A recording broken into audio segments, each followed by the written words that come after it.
Je me suis posé beaucoup de questions par rapport à cette déclaration de l'apôtre Paul dans Philippiens 3:7.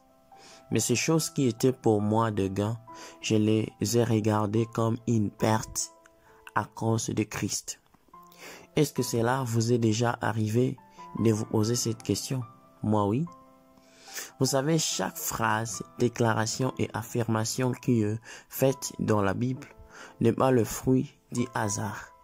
Pour qu'un homme comme Paul déclare ce genre de choses, il a certainement pris un moment de réflexion, essayant de faire une comparaison, posa des éventualités pour ne pas affirmer une chose par plaisir.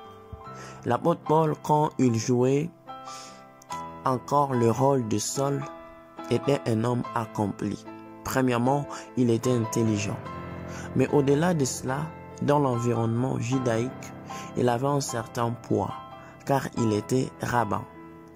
Un rabbin, dans le judaïsme, est un docteur, c'est-à-dire il était enseignant de la loi juive. Au travers de cela, on peut dire qu'il était quand même important dans l'environnement juif. Cependant, il faut aussi reconnaître qu'il avait quelque chose à perdre en suivant le Seigneur Jésus-Christ. Plusieurs peuvent penser que Saul n'avait rien, mais je vous assure, il avait des choses. Vous savez qu'à cette époque, toutes les personnes qui avaient des connaissances sur la loi juive étaient respectées, et l'apôtre Paul en faisait partie. Cette déclaration a été faite par une personne qui savait de quoi elle parlait.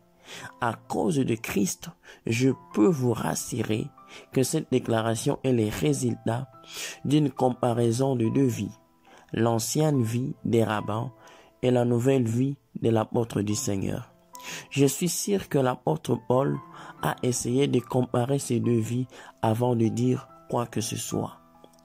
À travers cette déclaration, on peut conclure que le choix de Paul était beaucoup plus tourné vers la vie d'apôtre, même si cela ne rapportait pas autant que la vie des rabbins.